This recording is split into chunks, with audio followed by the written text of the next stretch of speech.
आदाब, नमस्कार, बहुत बहुत स्वागत आप सभी का। आप देख रहे हैं खास कार्यक्रम नजर और नजरिया। मैं हूं आपके साथ बुशरा खानम फहद। एसआईआर मौत का वारंट बनता जा रहा है। एसआईआर अब जानलेवा हो गया है। एक दो तीन नहीं बल्कि हर रोज अलग अलग राज्यों से अब बीएलओज के आत्महत्याओं की खबरें सामने निकल कर आ रही हैं और ये इतनी भयावह हो चली हैं। और जब आप उनके सुसाइड नोट पढ़ेंगे तो आपके रोंगटे खड़े हो जाएंगे कि काम का प्रेशर किस हद तक उनके ऊपर डाला जा रहा है कि वो अपना घर परिवार अपने पीछे छोड़कर जान देने के लिए मजबूर हो रहे हैं। उनके ऊपर जो उनका असली काम है, यानी कि जो एज ए टीचर वो काम करते हैं या दूसरे आंगनवाड़ी वर्कर के तौर पर जो काम करते हैं, उसके अलावा 8 से 10 घंटे जो उन्हें एक्स्ट्रा काम करना पड़ रहा है। क्योंकि चुनाव आयोग को ये लगता है, ज्ञानेश कुमार गुप्ता जी को ये लगता है कि ये एसआईआर को 6 महीने, 1 साल या एक एक डिसेंट टाइम देकर नहीं कराया जा सकता, बल्कि 1 महीने के अंदर, 2 महीने के अंदर इसको इस तरह से कराया जाए कि मानो न जाने कौन सी इमरजेंसी आन पड़ी है। बिहार में आपने देख लिया क्या हाल हुआ और उसके बाद जीत किसकी हुई, ये आपके सामने है। और अब इसी तरीके से 12 अलग अलग राज्यों और यूनियन टेरिटरीज में एसआईआर कराया जा रहा है। एक के बाद एक इस तरह के जो इंसिडेंट्स हैं वो सामने आ रहे हैं, जहां बीएलओज, चाहे वो महिला हो या पुरुष हो, अपने पीछे परिवार छोड़कर अपनी जान देने के लिए उनको मजबूर करना पड़ रहा है। सवाल ये उठ रहा है कि इन मौतों के लिए जिम्मेदार कौन है और इन मौतों का जवाब कौन देगा। क्या इसके लिए किसी को कोई जेल होगी? क्या इसके लिए किसी तरह की कोई कार्रवाई होगी? क्या इसके लिए कोर्ट में किसी तरह का कोई केस होगा? ये एक बड़ा सवाल है, क्योंकि आखिर इनकी मौत के लिए कोई तो जिम्मेदार होगा। चुनाव आयोग है या फिर चुनाव आयोग को जो रन कर रहे हैं ज्ञानेश कुमार गुप्ता है। मैं आपको सुनवाना चाहूंगी महुआ मोइत्रा जो है उन्होंने क्या कुछ कहा है। एक और बीएलओ ने जान दे दी है, 52 साल की बीएलओ हैं जिन्होंने अपनी जान दे दी है, और उसको लेकर ममता बनर्जी से लेकर और महुआ मोइत्रा इन सब ने ट्वीट किया है। और महुआ मोइत्रा ने जो बातें कही हैं वो आप सुनिए कि वो कितनी महत्वपूर्ण है और किस तरह से जो उन्होंने चिट्ठी लिखी है, जिस जिस बीएलओ की जान गई, उन्होंने जो चिट्ठी लिखी है उसको भी आप सुनिए क्या कह रही है Mahua Moitra. Hello, this is Mahua Moitra, Member of Parliament, Krishnanagar. This video is for you, Mr. Ganesh Kumar, Honorable, not so Honorable, Chief Election Commissioner of India. Last night, the 21st of November, 52-year-old Rinku Taraftar, who was a resident of Krishnanagar and has worked as a part-time teacher at Chapra Vivekananda School, who was also a BLO, a booth level official, as part of the SIR exercise, committed suicide. She is now dead. Her post-mortem is currently being done. She leaves behind a husband, a married daughter, and a son. Rinku has also left behind a suicide note. The suicide note is in Bengali, but I'm going to read certain parts from it. She says, "Ami bachte chai, main bachna chahti hu. I want to live. আমার সংসারে কোনো অভাব নেই। I have no problems in my family. मेरा संसार में कोई तकलीफ नहीं है। আমার এই পরিণতির জন্য নির্বাচন কমিশন দায়ী। मेरे ये अवस्था के लिए सिर्फ और सिर्फ चुनाव आयोग responsible है। Only and only the election commission is responsible for this situation. আমি কোনো রাজনৈতিক দল করি না। I don't belong to any political party. খুবই সাধারণ মানুষ, আমি নর্মাল পারসন, কিন্তু এই অমানসিক কাজের চাপে আমি বাঁচতে পারছি না। This inhuman work pressure I can't take any more. খুবই কম বেতনে আমার চাকরি, এই পরিশ্রমের তুলনা নেই। I work for very little money. This kind of physical and mental pressure is unimaginable for me. অফলাইনে 95% আমি কাজ করেছি, অনলাইনে করতে পারছি না। I've done 95% of my work offline, but I'm just not being able to do it online, and even though I've told my supervisor in the video, it isn't helping. I have my children and my husband. I have no complaints. I've left a list of where I've kept my things, but I should have left my job. I didn't leave it. Now I've been registered as a BLO. Now it's too late to leave it. But only and only this pressure is responsible for me taking this decision. I want to live. I was at the best phase of my life. This letter, Mr. Kumar, has been written blaming the Election Commission for her death. You, sir, are an aider and abettor to the suicide of Rinku Karmakar, who died an untimely death due to the chaos caused by you. In 2024, when your predecessor Rajiv Kumar, when speaking on the 300 plus deaths due to the 7-phase elections held at the peak of summer between April and June, said that you had learnt a lesson and that you would not do it again. You have learnt no lesson. Even after forcing a 7-phase election in the depths of summer last year, you have again come and done this chaotic exercise where 18.5 lakh, 20 lakh voters in each Lok Sabha constituency in Bengal are having to be enumerated, digitized in a span of 30 days, even less. Is it humanly possible? Your children work as DMs. Why don't you ask them? Is it humanly possible to do? When we asked you to take our 17C forms and digitize them and make it available, you said it's a Herculean task. We can't do it. If you, the Election Commission, with your resources and your time and your money, cannot upload 17C forms and digitize them and make them available, you expect BLOs working full-time jobs to work another 8-hour, 10-hour, 12-hour shift after their shifts to do this job for you? For what? What's the tearing hurry? What's the tearing hurry? Why couldn't we have taken 6 months or 8 months to complete this exercise? Why? You're responsible for Rinku's death. And you know what I feel like doing now?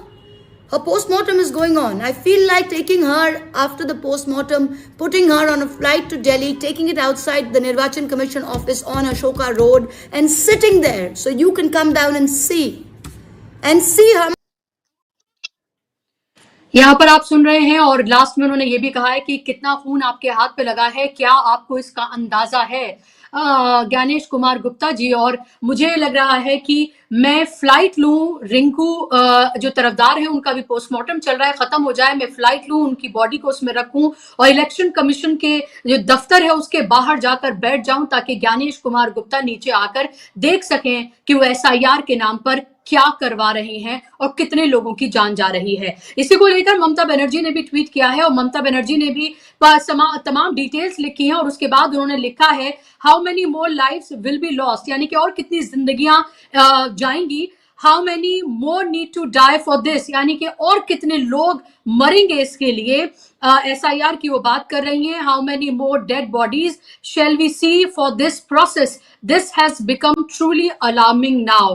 वो कह रहे हैं कि ये बहुत alarming अब पूरी situation जो है वो हो गई है और कितनी और जाने इसको लेकर जाएंगे और कब जाकर आखिर ये मौत का जो खेल है ये रुकेगा, ये पूछना है ममता बनर्जी का और यही बात कर रही है महुआ मोइत्रा भी। इसी को लेकर कांग्रेस ने भी ट्वीट किया है।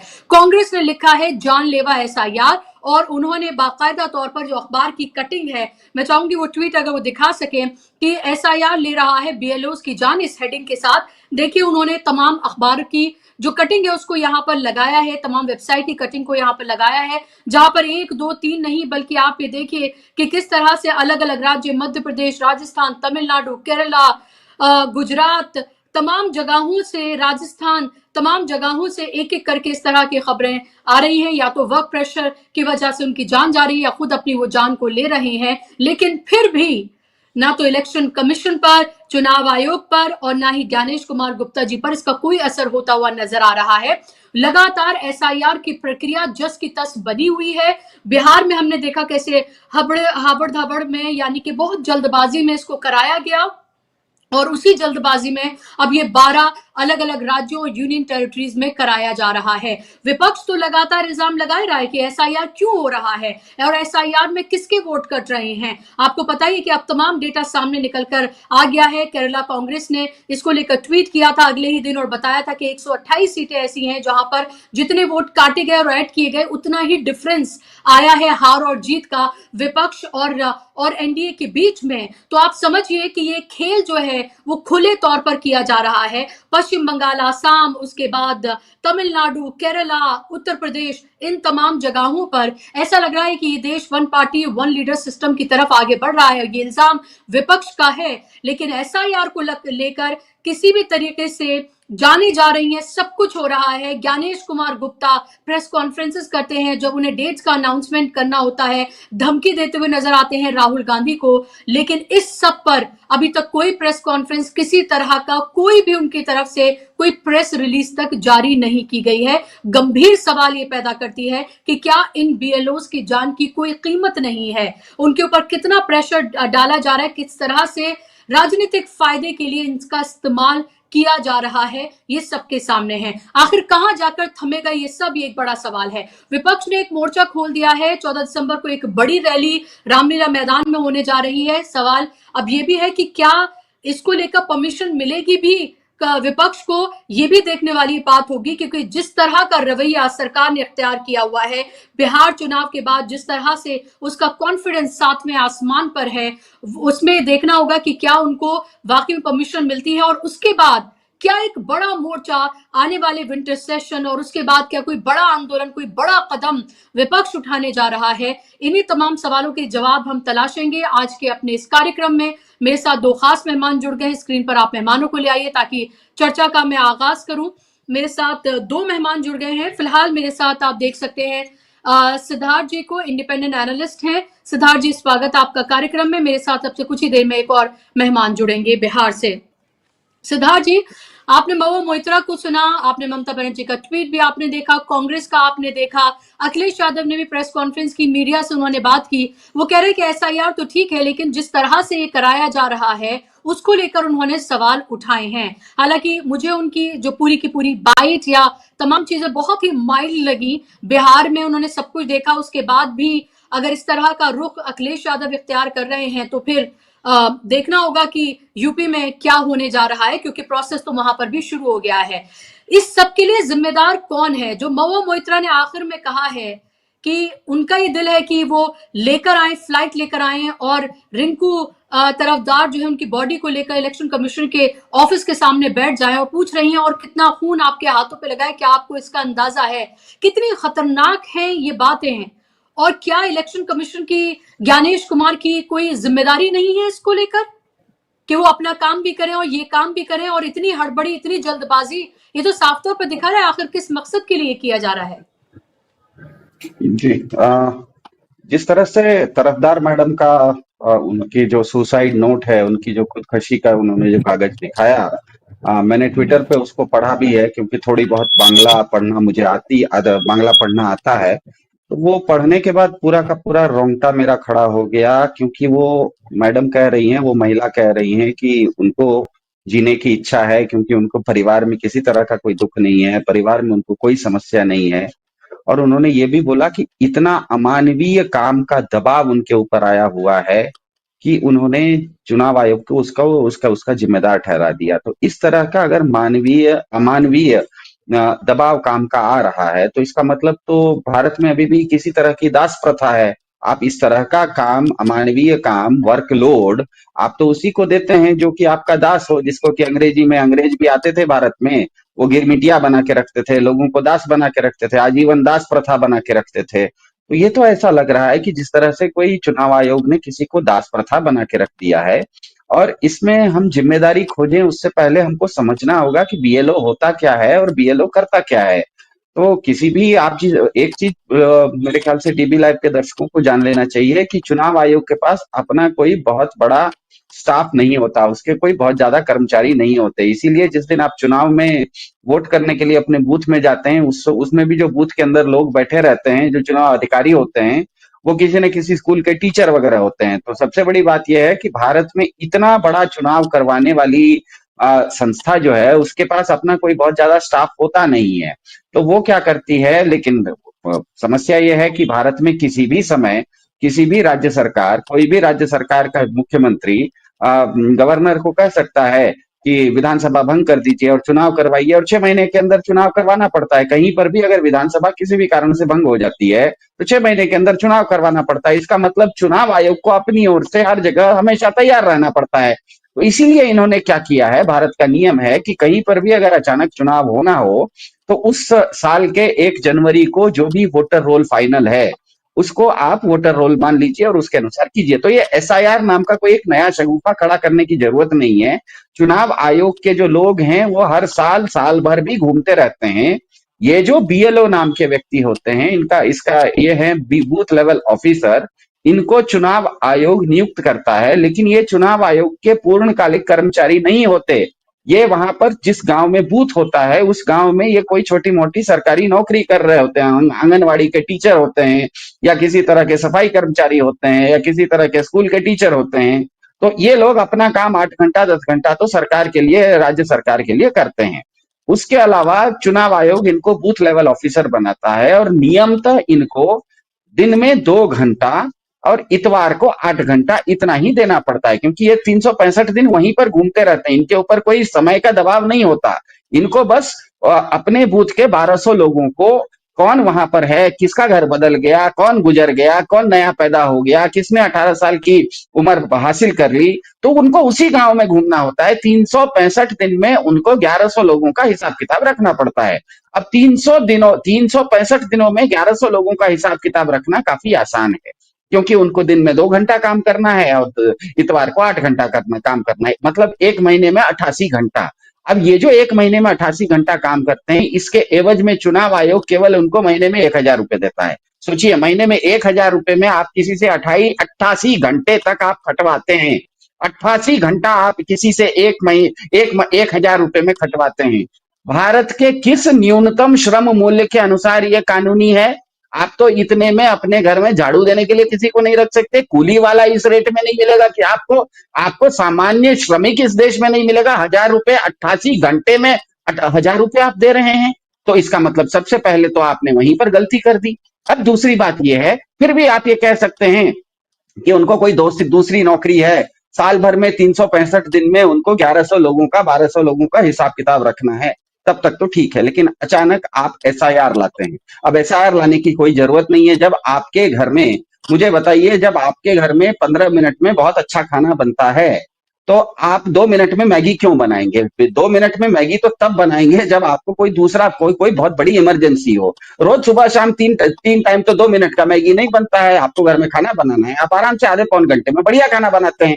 तो जब भारत में चुनाव आयोग के अनुसार हर साल के 1 तारीख तक यही बीएलओ मिलके साल भर में अपने अपने क्षेत्र को पता रखते हैं और सब वोटर लिस्ट को ताजा रखते हैं, तो आप नया एक 2 मिनट के मैगी के नाम से आप एसआईआर क्यों ला रहे हैं? अब एसआईआर लाने के कारण क्या हो रहा है, वही 1100 लोगों को आपको 88 घंटे के अंदर इन लोगों के डॉक्यूमेंट भी चेक करने हैं। 11 डॉक्यूमेंट इनके चेक करने हैं। उनका फॉर्म 1 बार नहीं 2 बार भरना है। एक फॉर्म खुद रखना है, एक फॉर्म उस व्यक्ति को देना है और उसके बाद वो फॉर्म ले जाके अपने कंप्यूटर पर अपलोड करना है। तो आप सीधा सीधा हिसाब लगा लीजिए कि 88 घंटे में अगर 1100 लोगों 1100 लोगों का 1100 वोटरों को आप हिसाब कीजिएगा, इसका मतलब प्रति घंटा आपको 14 आदमी से मिलना पड़ेगा। प्रति घंटा 14 आदमी का मतलब है एक आदमी पर 2 मिनट। ये लग रहा है कि एसआईआर नहीं हो रहा है, कोई मैगी हो रहा है। 2 मिनट में तो मैडम घर की मैगी भी नहीं बनती है, वो पानी उबलने के बाद का 2 मिनट होता है। पानी उबलने का समय पहले का हिसाब नहीं होता है। मैगी में कहता है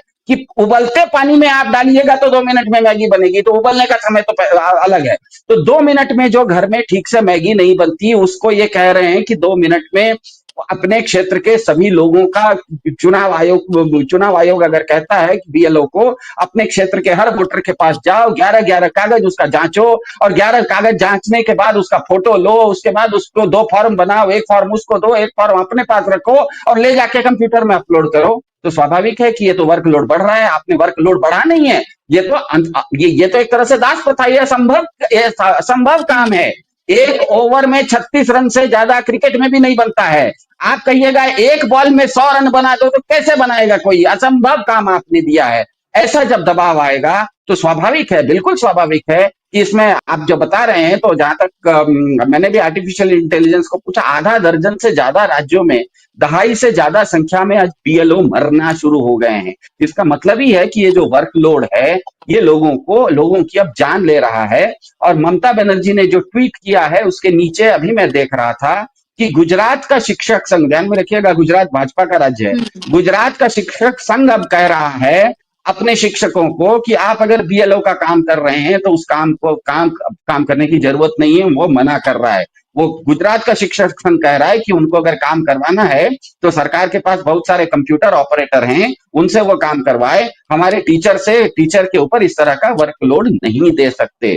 तो मेरे ख्याल से ये जो पूरा का पूरा योजना है, ये एक दबाव की राजनीति है। भाजपा ये दबाव की राजनीति में लाके सभी लोगों को अनावश्यक परेशान कर रही थी। अभी से पहले तो जनता परेशान हो रही थी, अब महाराज आप जो काम कर रहा है, आप ही का काम कर रहा है, आप ही का काम करने वाले को, अपने ही लोगों को, इसी को कहते हैं कि सोने की का अंडा देने वाली मुर्गी को हलाल नहीं किया जाता, लेकिन यहाँ भाजपा वही करते हुए दिख रही है। और मेरे ख्याल से सिद्धार्थ जी, इस चीज लेकिन को हर देखने के मौत बाद के लिए, हर अपराध के लिए कोई ना कोई जिम्मेदार तो होता है ना।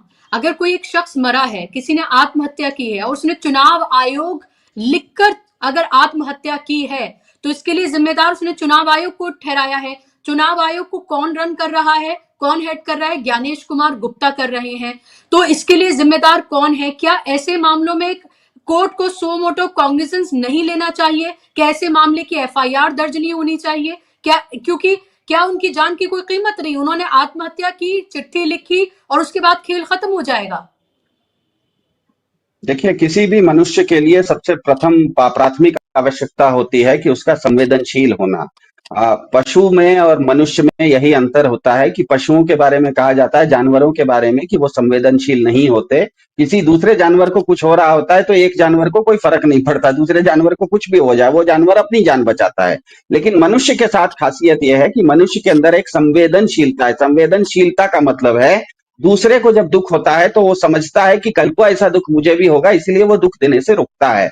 तो मुझे ये बताइए कि जब ये एसआईआर का सबसे पहले फरियाद सुप्रीम कोर्ट में गई थी और सुप्रीम कोर्ट ने पहले हियरिंग में कहा था कि हम इसकी प्रोसेस की जांच करेंगे, इस प्रोसेस में तो अब ये स्पष्ट हो रहा है कि जो कर रहा है, जो बीएलओ आपका काम कर रहा है, वही मर रहा है। तो मुझे बताइए, ये तो मामला ऑलरेडी सुप्रीम कोर्ट के संज्ञान में है। सुप्रीम कोर्ट ने खुद कहा, जब उसने फ्रेम किए क्वेश्चंस, उसने फ्रेम 4 क्वेश्चंस उसने फ्रेम किए थे, उस क्वेश्चन में ये भी क्वेश्चन था कि क्या ये प्रोसेस 30 दिन में होना व्यवहारिक रूप से संभव है? इसका प्रोसेस क्या है? ये प्रोसेस सही है या गलत है? तो मेरे ख्याल से ये तो सुप्रीम कोर्ट को खुद, मिलॉर्ड्स को अब सोचना चाहिए, मिलॉर्ड्स को अब खुद सोचना चाहिए कि उन्होंने जो खुद पूछा है, खुद सवाल अपने आप से किया है कि क्या ये प्रक्रिया सही है। ये प्रक्रिया अगर सही होती तो दर्जनों राज्यों में दहाई के संख्या में लोग मर क्यों रहे होते? तो इसका मतलब ये है कि कहीं ना कहीं प्रक्रिया में बहुत बड़ी खोट है। तो मेरे ख्याल से इसको तो सुप्रीम कोर्ट को संज्ञान लेना चाहिए, और कोई नए तरीके से लेने की जरूरत नहीं है। जो एसआईआर की वो हियरिंग कर रहे हैं, जो सुनवाई वो कर रहे हैं,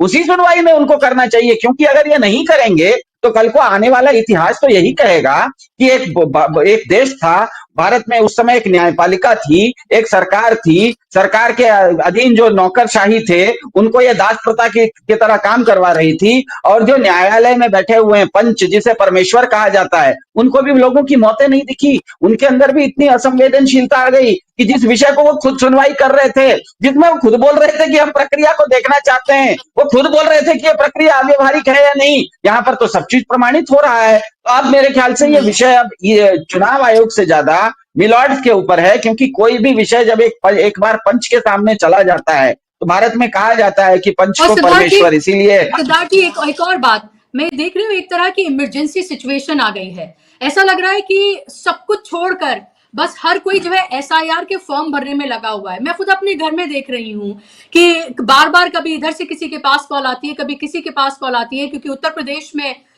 भी शुरू हो गया है और उत्तर प्रदेश में बहुत सारे मेरे रिलेटिव्स रहते हैं। तो मैं देख रही हूँ एक तरह की एक इमरजेंसी सिचुएशन है। हर कोई बस ये देख रहा है कि बस इस फॉर्म भरना है, अपने डॉक्यूमेंट्स निकालना है। एक आपको वोटर बनना, ये आप एक नागरिक हैं इस देश के, आप एक वोटर हैं इस देश के, आप वोट करते हैं, ये आपका अधिकार है।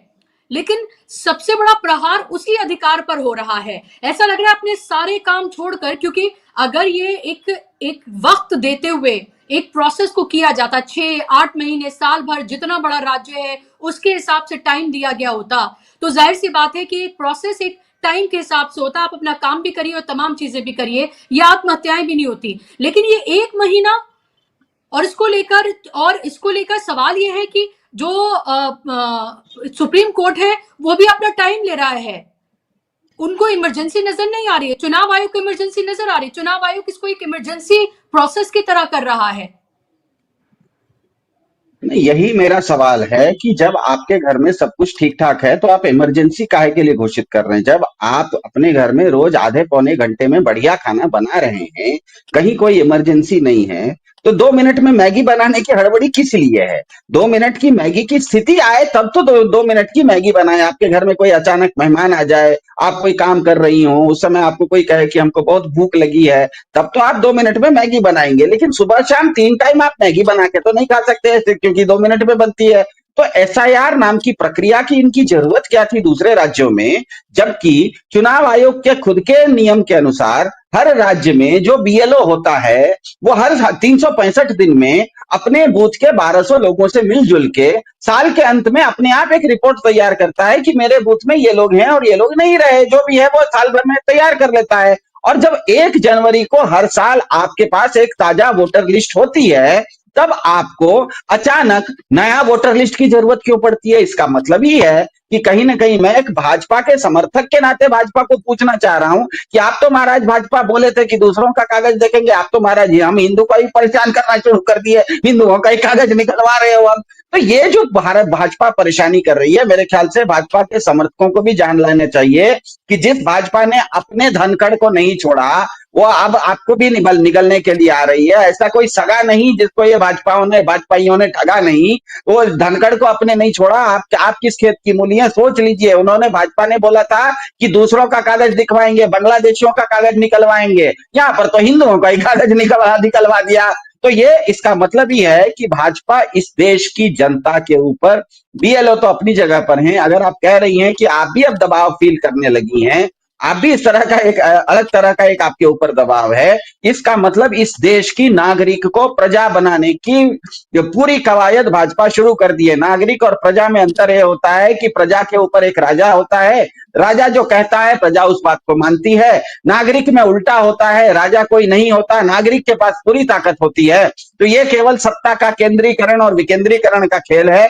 भारत के संविधान में, भारत की वर्तमान व्यवस्था में नागरिक सर्वोच्च है, इसीलिए भारत का संविधान भी शुरू होता है हम भारत के लोग से। नागरिक सर्वोच्च होता है और जो सरकार होती है वो लोक सर्वोच्च होता है, तंत्र उसके अधीन होता है। लेकिन यहाँ पर लोकतंत्र को ठोकतंत्र बना दिया गया है, तंत्र बड़ा हो गया है और लोक छोटा हो गया है। तंत्र के सामने ये लोक को सरेंडर करवाने की जो कोशिश है, मेरे ख्याल से इस विषय को सुप्रीम कोर्ट में एक अलग ही दिशा में इसको ले जाना चाहिए। जो भी फरियादी हैं उसको सुप्रीम कोर्ट में उनको ये पूछना चाहिए कि अगर इस देश में हम भारत के लोग से हमारा संविधान शुरू होता है, तो हम भारत के लोग अगर हैं, तो तंत्र जो है वो लोक के ऊपर डोमिनेट कैसे कर सकता है? लोक के लिए तंत्र है या तंत्र लोक को कंट्रोल करने के लिए तंत्र है? तो ये मेरे ख्याल से आने वाले समय में धीरे धीरे ये विषय पूरा का पूरा भारत में, आज देखिए इस विषय को अगर ममता बनर्जी ने उठाना शुरू कर दिया है, इसका मतलब ये विषय अब काफी बड़ा होने वाला है। ये केवल ममता बनर्जी तक सीमित नहीं रहेगा, ये विषय स्टालिन के तमिलनाडु में भी होने वाला है, ये विषय पिनराई विजयन के केरल में भी होने वाला है।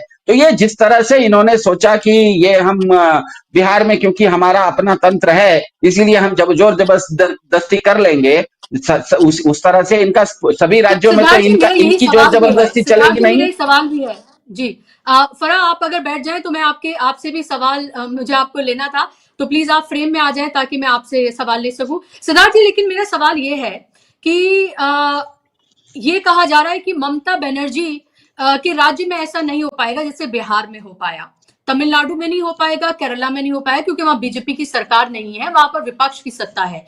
मेरा सवाल ये है कि अगर ममता बनर्जी इस तरह के ट्वीट उन्हें करने पड़ रहे हैं, महुआ मोइत्रा को इस तरह के ट्वीट करने पड़ रहे हैं, ज्ञानेश कुमार गुप्ता को वो सीधे टारगेट पर ले रही हैं, लेकिन प्रोसेस तो चल रहा है ना।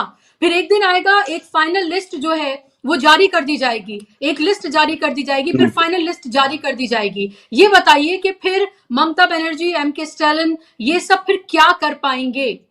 क्योंकि वोट अधिकार यात्रा तो बिहार में निकली थी, लेकिन हुआ वो जो ज्ञानेश कुमार गुप्ता जी ने चाहा, हुआ तो वही ना। और जो विपक्ष इल्जाम लगा रहा है कि दोनों की मिली जुली साठगांठ है, यानी कि हुआ वो जो बीजेपी और जो चुनाव आयोग, जो ज्ञानेश कुमार गुप्ता ने चाहा। तो यहाँ कैसे इसको रोका जा सकता है? यहाँ में और वहां में क्या फर्क है अगर चुनाव आयोग वही कर रहा है जो उसने बिहार में किया? जी, इसीलिए मैंने शुरुआत में आपको बताया कि चुनाव आयोग के पास अपने कोई कर्मचारी नहीं होते। वो राज्य सरकार के कर्मचारियों के आधार पर उनका उपयोग करता है बीएलओ के लिए। तो अब ये बिल्कुल स्पष्ट है कि चुनाव आयोग का क्योंकि अपना कर्मचारी बीएलओ नहीं होता, वो राज्य सरकार के कर्मचारियों का उपयोग करता है। तो मुझे ये बताइए कि अगर राज्य सरकार अपने कर्मचारियों को इस काम में लगाने से मना कर दे कि ये काम बहुत खतरनाक है, इस काम में हम आपको नहीं लगाएंगे, तो कैसे होगा? और इसका उदाहरण है, आप इसका उदाहरण ये है कि दिल्ली में पिछली सरकार जो थी, आम आदमी पार्टी की सरकार, उसने चुनाव आयोग को स्पष्ट लिख के दे दिया था कि मेरे टीचर जो हैं उनको आप चुनाव के ड्यूटी पर नहीं लगा सकते। चुनाव के दिन जो ड्यूटी लगती है, चुनाव के दिन जो वोटिंग करवाते हैं, उसमें जो ड्यूटी लगती है, तो उसमें राज्य सरकार के टीचरों की लगती है। तो दिल्ली में इससे पहले जो सरकार थी उसने स्पष्ट रूप से कह दिया कि मेरे टीचर बहुत बहुत क्या कहते हैं, गौरव का काम करते हैं, मेरे टीचर बहुत महत्वपूर्ण हैं, मेरे टीचर बच्चों की जिम्मेदारी लेते हैं, उनको आप चुनाव के दिन हम आपको एक भी टीचर नहीं देंगे चुनाव के दिन वोटिंग में उपयोग करने के लिए। तो यहाँ पर यह दिक्कत आने वाली है कि जहां जहां राज्य सरकार भाजपा की है वहां पर तो ये जोर जबरदस्ती से एसआईआर करवा सकते हैं, लेकिन जहां जहां राज्य सरकार भाजपा की नहीं है और क्योंकि चुनाव आयोग को राज्य सरकार के कर्मचारियों की जरूरत पड़ती है, तो अगर राज्य सरकार बोल दे कि ये काम बहुत खतरनाक है, इसमें जान का खतरा है, हम अपने कर्मचारियों को इसमें नहीं देंगे, तो क्या गणेश कुमार जी दिल्ली से आके एक एक घर में, तमिलनाडु और केरल में, कन्याकुमारी में एक एक घर में जाके खुद क्या कहते हैं, डोर टू डोर थोड़े कर पाएंगे एसआईआर? तो मेरे ख्याल से इसीलिए ये चीज उसी दिशा में बढ़ती हुई मुझको नजर आ रही है। और इसका ये उदाहरण मैंने इसीलिए दिया कि गुजरात के शिक्षक संघ ने, गुजरात तो भाजपा राज शासित राज्य है, तो गुजरात के शिक्षक संघ ने अपने शिक्षकों को बोल दिया कि आपको एसआईआर में जाने की जरूरत नहीं, बहुत खतरनाक काम है, आपको उसमें हानि हो जाएगी। तो आप अब सोचिए, इतना बड़ा बड़ा टीचर्स का यूनियन है गुजरात में, यूनियन अगर बोलना शुरू करे कि आपको इस काम में लगना नहीं है, सरकार अगर बोलना शुरू करे कि मेरे कार्यकर्ता हैं, मैं तो भाई इनको इस काम में नहीं दूंगा, तो कैसे करवाएंगे? चुनाव आयोग पे गणेश कुमार जी और भाजपा के महत्वपूर्ण बात है, लेकिन पन्ना प्रमुख थोड़े आके घर पे करेंगे। बिल्कुल सिद्धार्थ जी, सवाल यही उठ भी रहा है, मैं फड़ा के पास जाऊंगी कि ये एक तरह की रिफ्ट, एक तरह की जंग जैसा माहौल जो है वो पैदा कर दिया गया है। विपक्ष है, चुनाव आयोग है, विपक्ष है, चुनाव आयोग, भारतीय जनता पार्टी और एनडीए है, और इधर है विपक्ष। और जिन जिन राज्यों में ये होने जा रहा है या हो रहा है, मैं कहूंगी, जो एसआईआर जहां फॉर्म्स भरे जा रहे हैं और बिहार में हो चुका है, ये एक तरह के जंग जैसा माहौल पैदा कर दिया है। ऐसा लग रहा है कि एक तानाशाही जैसी चल रही है कि हम जो चाहेंगे वो करेंगे, अगर रोक सको तो रोक लो। क्योंकि बिहार में जो हुआ, उसके बाद आपने 12 राज्यों में आनन फानन में इसका अनाउंसमेंट कर दिया, जाने जा रही है लोगों की, इमरजेंसी जैसा माहौल हो रहा है, लोग भाग रहे हैं इधर से उधर फॉर्म भरने के लिए। और उसके बाद मैं एक वीडियो देख रही थी, जिसमें जो वीडियो वायरल है, जिसमें एक चैनल को बीजेपी के नेता इंटरव्यू दे रहे हैं और वो कह रहे हैं कि 25,000 लोगों के नाम जो है इस विधानसभा से काटे जाएंगे, पहले से ही वो बोल रहे हैं, यानी कि अपने आप वो बताते हुए नजर आ रहे हैं। ये तमाम चीजें इतने गंभीर सवाल खड़े कर रही हैं, क्योंकि ये एक पार्टी, एक नेता या चंद नेताओं की बात नहीं है। ये जो जनता को सबसे मजबूत लोकतंत्र ने अधिकार दिया है वोट देने का, ये उस पर सबसे बड़ा प्रहार है। वही नहीं रहेगा तो फिर इस लोकतंत्र के मायने क्या हैं? शकीब, आवाज खोले शकीब की। जी नहीं, आपकी आवाज नहीं आ रही है, अनम्यूट करें आप।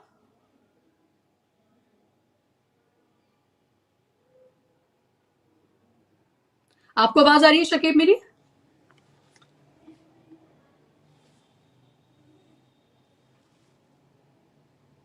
अच्छा, लग रहा है कि शकीब के पास शायद आवाज ठीक से नहीं पहुंच रही है, या उन्होंने एयरफोन्स लगा रखे हैं। फिर मुझे सिद्धार्थ जी आप ही के पास आना होगा।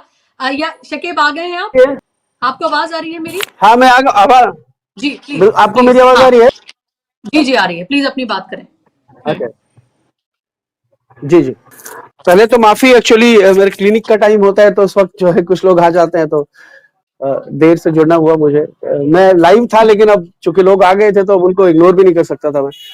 तो बहरहाल देखिए, एसआईआर को लेकर के जिस तरह के माहौल जून के महीने से बना हुआ है, 6 महीना होने को आया है, नवंबर खत्म है, दिसंबर ये साल पूरा होने वाला है, और जिस तरह से बिहार एसआईआर हुआ है, बिहार एसआईआर में जिस तरह की गड़बड़ियां सामने आई हैं, दूसरे किसी राज्य में एसआईआर इससे अलग होगा या एसआईआर में जनता, बिहार की जनता से कम प्रताड़ित होगी, ऐसा नहीं है।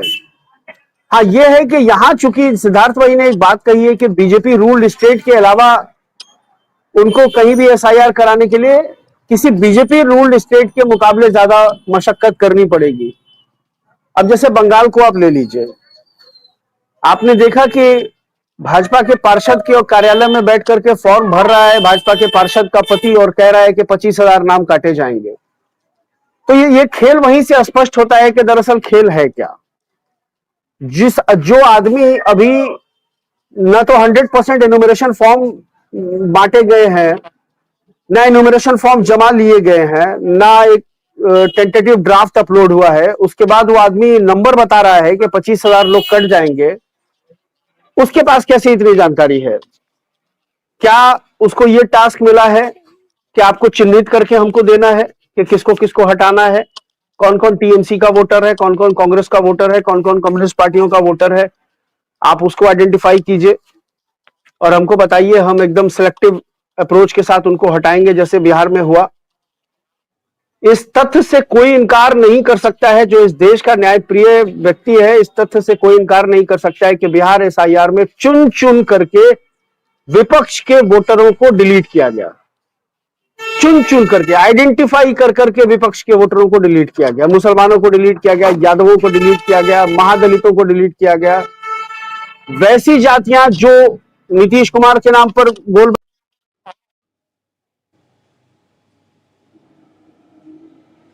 जी, लगता है कि शाकिब का फ्रेम जो है वो फ्रीज हो गया है, लेकिन ये साफ बात है और ये साफ तौर पर दिख भी रहा है कि जी शाकिब, आपको आवाज आ रही है? हाँ बिल्कुल आ रही है। 129 सीटों पर 129 सीटों पर बिहार एसआईआर के नतीजे हम लोगों ने देखे हैं, 129 सीटों पर।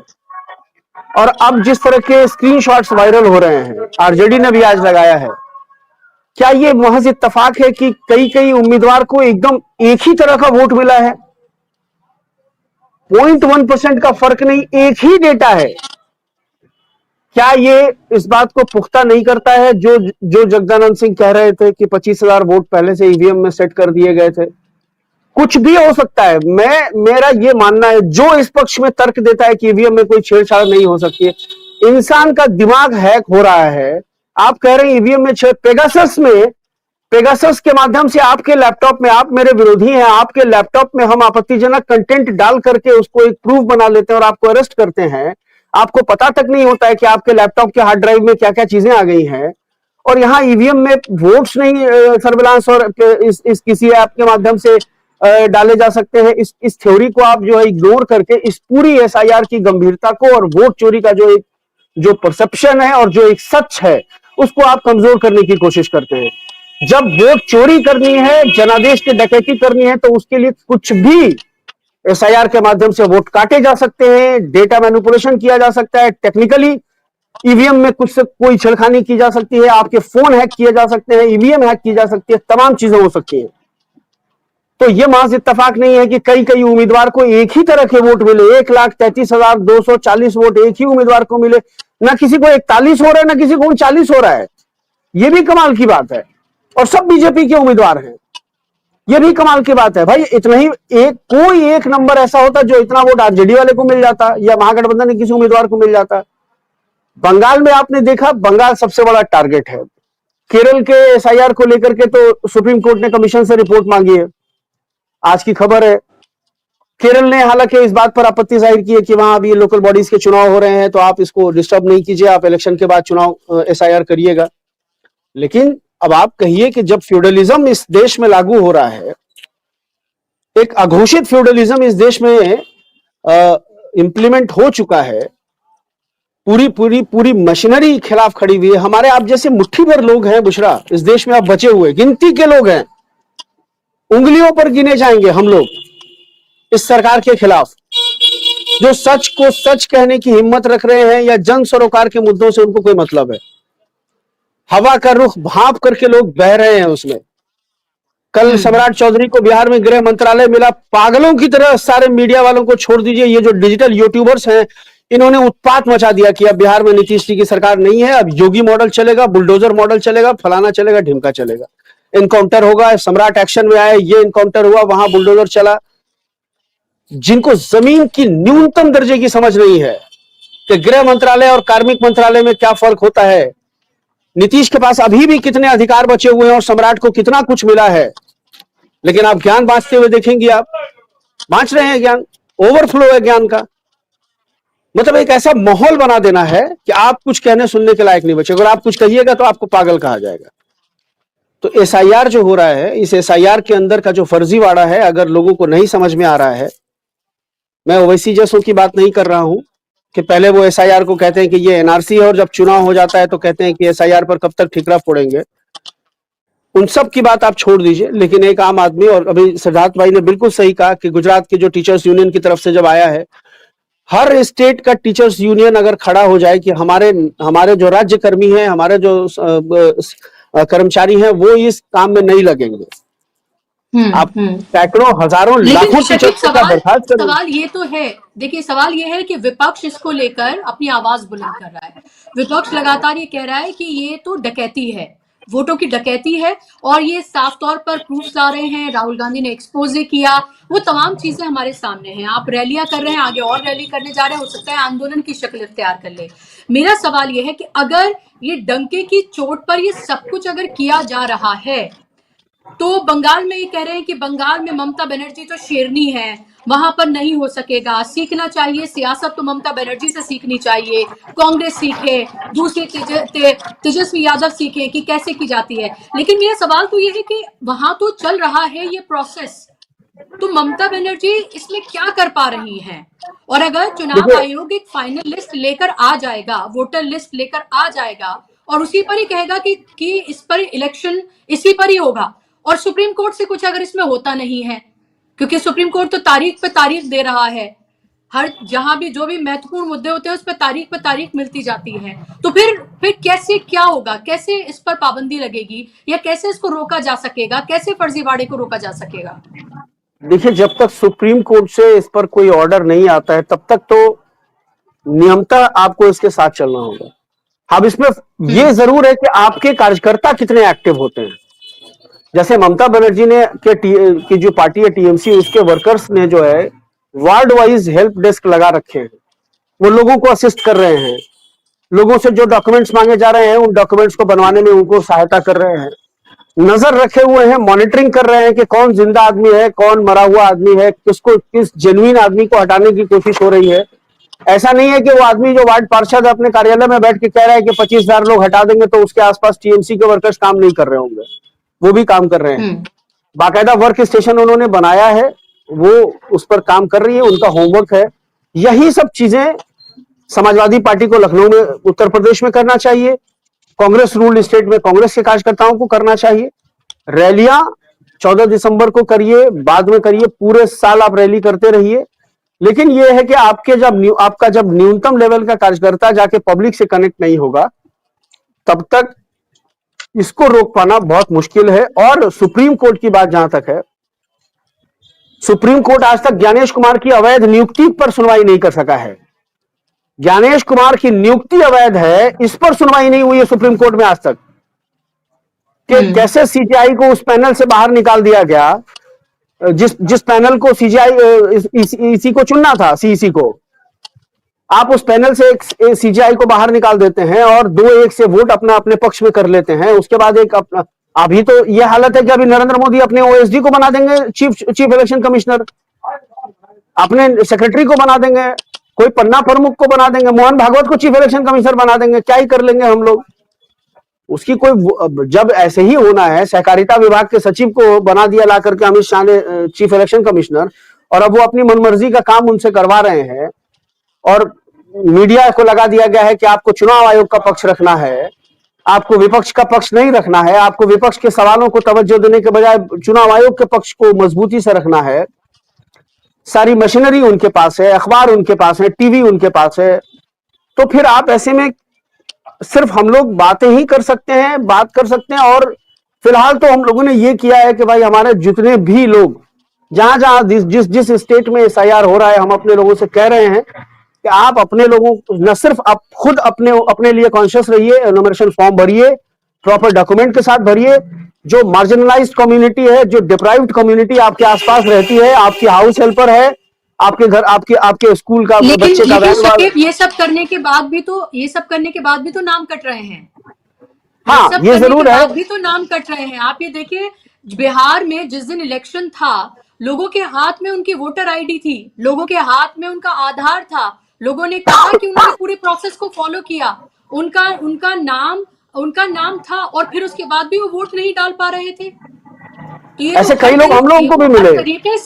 हर तरीके से जब उन्होंने डिसाइड कर लिया कि इन लोगों का वोट नहीं डलने देना है, तो वो नहीं डलने देंगे। सवाल तो यही उठ रहा है। देखिए, ये आपको मशीनरी से लड़ना है, और अब अगर इसका अंतिम एक उपाय मेरे हिसाब से होता है कि आपको एक मास मूवमेंट खड़ा करना पड़ेगा। अब मैं नहीं कहता हूं कि आप नेपाल बना दीजिए, बांग्लादेश बना दीजिए, या आप अमेरिका बना दीजिए कि व्हाइट हाउस में घुस के आग लगा दीजिए। इस तरह की किसी कृत्य का समर्थन नहीं करता हूं मैं, और हम में से कोई नहीं करता है। लेकिन बहरहाल आपको अपने हक के लिए बाहर निकलना पड़ेगा। आपको कोई सविनय अवज्ञा आंदोलन टाइप कोई चीज करनी पड़ेगी, चुनाव आयोग के खिलाफ धरना प्रदर्शन करना पड़ेगा। अभी सुना है फिर विपक्ष इम्पीचमेंट लेके आने वाला है मुख्य चुनाव आयुक्त के खिलाफ।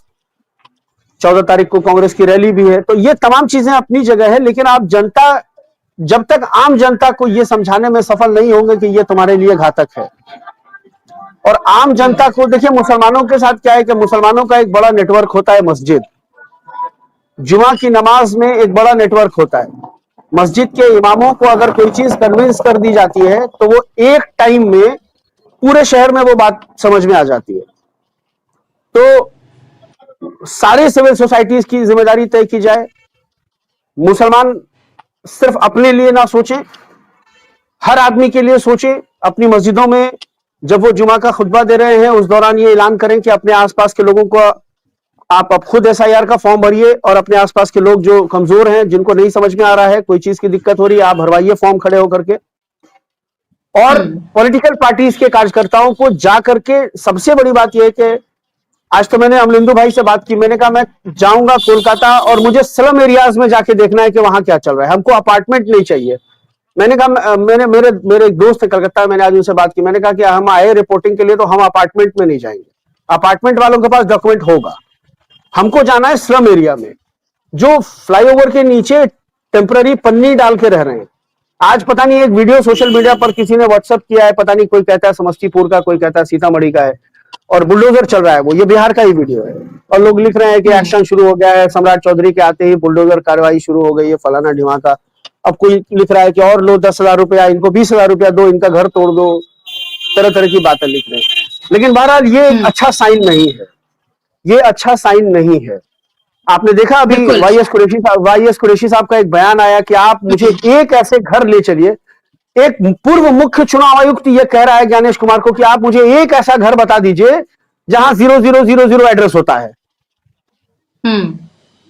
और उनके बयान को मीडिया ने तवज्जो नहीं दी। और जब 0000 ईपी एपिक नंबर में एड्रेस होता है तो आधार कार्ड में क्यों नहीं होता है? आपने किसी का आधार कार्ड में 0 एड्रेस देखा है? आधार कार्ड तो वोटर आईडी कार्ड से ज्यादा है ना, सबके पास आधार कार्ड है, किसी का भी आधार कार्ड बता दीजिए जो 0000 होता है। आधार पे क्यों नहीं मिलता वैसा एड्रेस जो ज्ञानेश कुमार कह रहे थे कि जो स्ट्रीट लाइट के नीचे रहते हैं, जो फ्लाईओवर के नीचे रहते हैं, उनके मकानों में हम 0 कर देते हैं। ये सबसे बड़े काबिल हैं, पूरी दुनिया बेवकूफ है। तो आप कहिए कि आपको बदमाशी करने की ट्रेनिंग मिली है। बिल्कुल बिल्कुल, ये बात है, और ये बहुत महत्वपूर्ण ये सवाल है, और सवाल यही है कि ये सब कुछ जो चल रहा है आखिर ये थमेगा कैसे, ये एक सवाल जरूर है। किस तरह के स्टेप्स उठाने की जरूरत है, क्योंकि एक के बाद एक राज्यों में अगर इसी तरीके की तमाम चीजें होती रहेंगी, हरियाणा आपने राहुल गांधी ने एक्सपोजे किया, महाराष्ट्र को लेकर किया, कर्नाटका को लेकर किया, उद्धव ठाकरे की जो पार्टी है उनकी तरफ से भी एक्सपोजे किया गया, आदित्य ठाकरे ने किया, और उसके बाद भी अगर चुनाव आयोग मिसलीडिंग का ठप्पा लगाकर और सिर्फ राहुल गांधी को ये धमकी भरा कि आप प्रूफ करिए, नहीं तो माफी मांगिए, कहता हुआ अगर नजर आए, तो फिर सवाल ये है कि इसके जवाब देगा कौन? राहुल गांधी और 2-3 एक्सपोजे कर देंगे। अगर सुप्रीम कोर्ट इसका संज्ञान नहीं ले रहा, तारीख पे तारीख ले रहा है, 26 तारीख को फिर से इसको लेकर सुनवाई होनी है, अभी इसकी इसकी ये कॉन्स्टिट्यूशनल है नहीं है, इसको लेकर ही क्वेश्चन हो रहा है। और बिहार का चुनाव हो जाता है, उसके बीच नतीजे भी आ जाते हैं, सरकार भी बन जाती है, नीतीश कुमार मुख्यमंत्री भी बन जाते हैं, और आप देखिए, सुप्रीम कोर्ट अपनी अपनी सुनवाई चलाता रहता है। आप देखिए कि मीडिया के लिए क्या कंटेंट है, क्या लोगों की जान जाना, वर्कलोड से सुसाइड कर लेना, ये मीडिया के लिए खबर नहीं है। मीडिया के लिए खबर है कि नीतीश कुमार कमजोर हो गए हैं, मुख्य गृह मंत्रालय 20 साल के बाद भाजपा को चला गया, अब तो तख्ता पलट हो जाएगा। महाराष्ट्र में एकनाथ शिंदे भिड़े हुए हैं भाजपा से, वो उसकी खबर नहीं दिखाएंगे। ये एकनाथ शिंदे के 6 कैबिनेट मिनिस्टर जो है देवेंद्र फडणवीस की कैबिनेट मीटिंग से बाहर रहते हैं, और वो खुलकर के आरोप लगा रहे हैं कि भाजपा हमारी शिवसेना तोड़ रही है। वो खबर नहीं है मीडिया में। ये खबर मीडिया में नहीं है कि बीएलओ वर्कलोड से जाकर के एंजाइटी से जो है वो परेशान होकर के, और एक लिमिट क्रॉस करने के बाद वो अपनी जान लेने तक का स्टेप उठा ले रहे हैं, अपनी जिंदगी खत्म कर ले रहे हैं। वो इतना ज्यादा प्रेशर है उनके ऊपर में, और मीडिया चला रहा है इधर। तो मीडिया के लिए महत्वपूर्ण क्या है, इसको दरकिनार करके हमारे लिए क्या महत्वपूर्ण है। जी बिल्कुल। और शकीब देखिए, हम मीडिया को वैसे भी, इस मीडिया ने जो लोकतंत्र का 4th पिलर है, इसने किया ही क्या है इन 12 सालों में। उसने कोई एक जिम्मेदारी भरा कोई एक काम किया हो तब तो ये बात की भी जाए।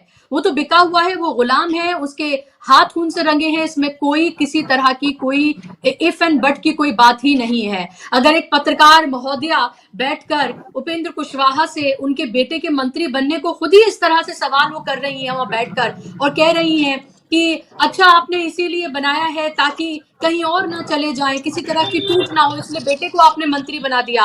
वही सवाल कांग्रेस से पूछती हैं कि कैसे आपके यहाँ परिवारवाद है। तो ये तो खुला है, सबको पता है, अब ये प्रिटेंस भी नहीं रह गया है, इट्स ऑल ओपन। अब वो प्रिटेंस भी नहीं करते हैं, तो ये तो साफ है।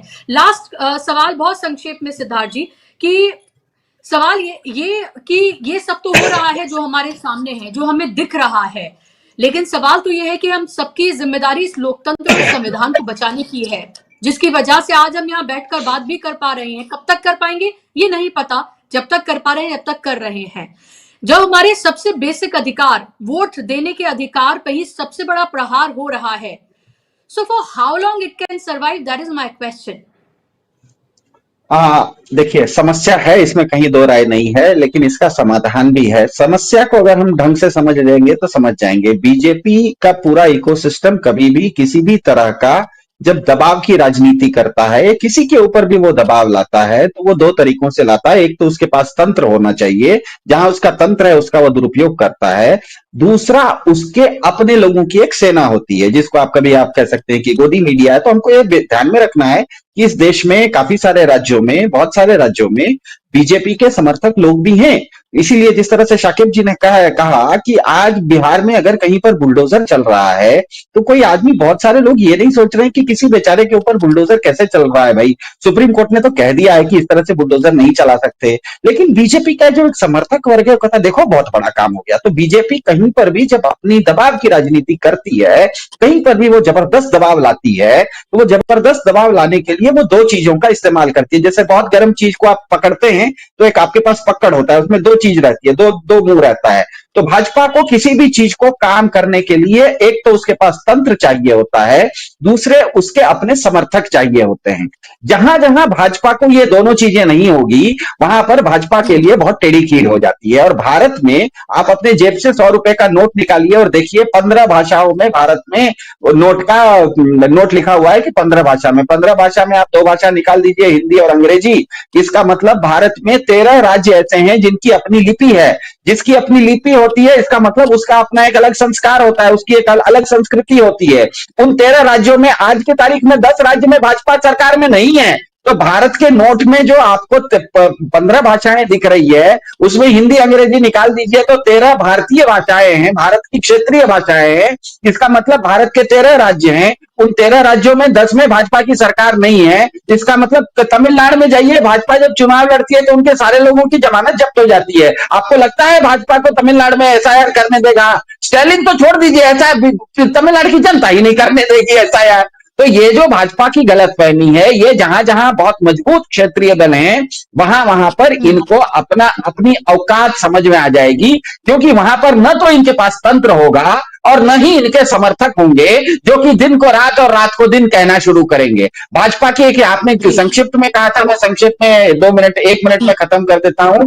हमेशा तंत्र जो होता है, भाजपा की बात नहीं कर रहा हूं, एक सामान्य सा सिद्धांत होता है, कहीं पर भी तंत्र जो होता है, जिसे आप मशीनरी कहते हैं, सिस्टम कहते हैं, सरकार कहते हैं, शासन कहते हैं, प्रशासन कहते हैं, तंत्र हमेशा लोग को नए नए कानून के बोझ के दबाव में गिल्टी फील करवाते रहता है, लोग को हमेशा किसी एक तरह का अपराध बोध में डाल के रखता है। अभी आप बोल रहे थे, अरे मेरा भी शायद मेरा कार्ड कट जाएगा, मुझे भी कुछ करना, मतलब आप भी एक तरह के अपराध बोध में हैं। पर असल में अपराध क्या होता है? मैं कहीं असंसदीय भाषा का इस्तेमाल किया, वो तो अपराध नहीं है, वो तो अनैतिक बात है, उसके लिए तो समाज मुझे बाइकआउट कर देगा। मान लीजिए आपके कार्यक्रम में मैं अंट-शंट बकने लगूंगा तो क्या करेंगे? मुझे जेल थोड़ी होगी, कल से आप बुलाना मुझे बंद कर देंगे।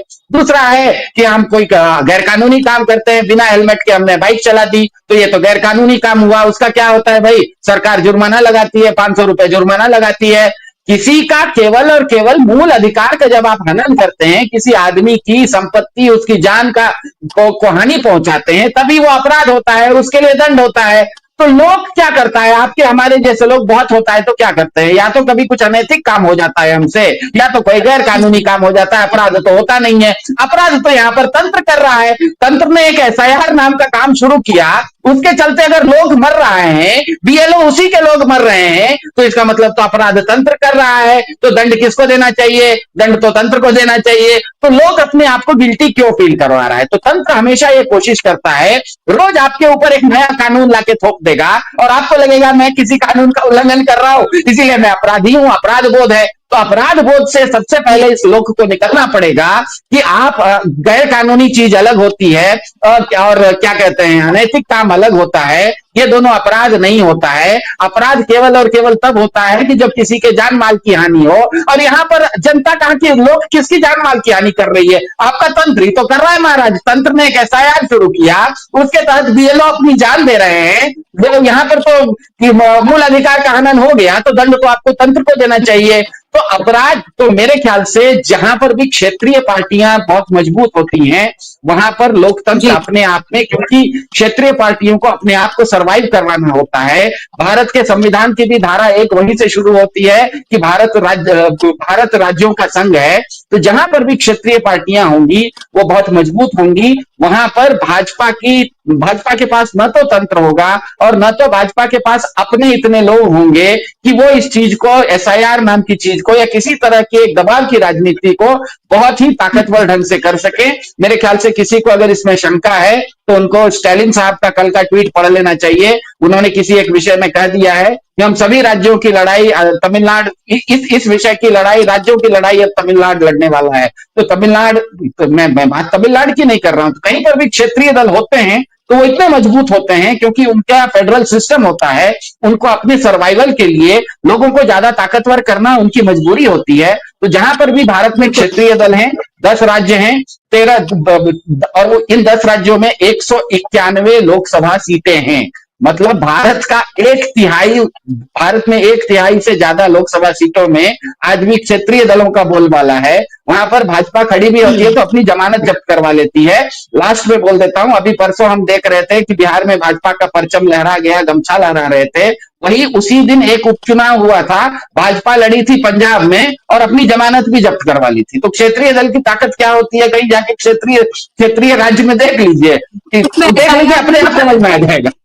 वहां एसआईआर नहीं हो पाया था, इसलिए उपचुनाव इसीलिए जो है वो बीजेपी हार गई। अगर एसआईआर बिहार में भी नहीं होता तो शायद वहां भी नतीजे कुछ और होते। और जो कुछ चल रहा है वो सबके सामने, अगर ये फ्री एंड फेयर और ब्लैक एंड व्हाइट में इसी तरीके से बटा होता जैसे मीडिया का एक धड़ा दिखाने की कोशिश कर रहा है और उसी तरीके से उसका एनालिसिस भी कर रहा है, हंसी आती है मुझे ये देखकर, क्योंकि ऑल्टरनेटिव मीडिया में भी यही हो रहा है कि नीतियां देखिए कितना काम किया और ये सब कुछ किया, उसकी वजह से ये हुआ, तो वो फिर अपने गिरबान में जाके कि उससे पहले जब वो एसआईआर को लेकर रिपोर्टिंग या तमाम चीजें कर रहे थे, उसमें धांधलियां दिखा रहे थे, तो फिर उस सवाल का क्या हुआ? ये सवाल तो वहीं का वहीं बना रहेगा। बहुत बहुत शुक्रिया आप दोनों मेहमानों का, सिद्धार्थ जी आपका, शाकिब जी आपका, कार्यक्रम का हिस्सा बनने के लिए, वक्त देने के लिए बहुत बहुत धन्यवाद। धन्यवाद, शुक्रिया आप तमाम दर्शकों का भी। नमस्कार।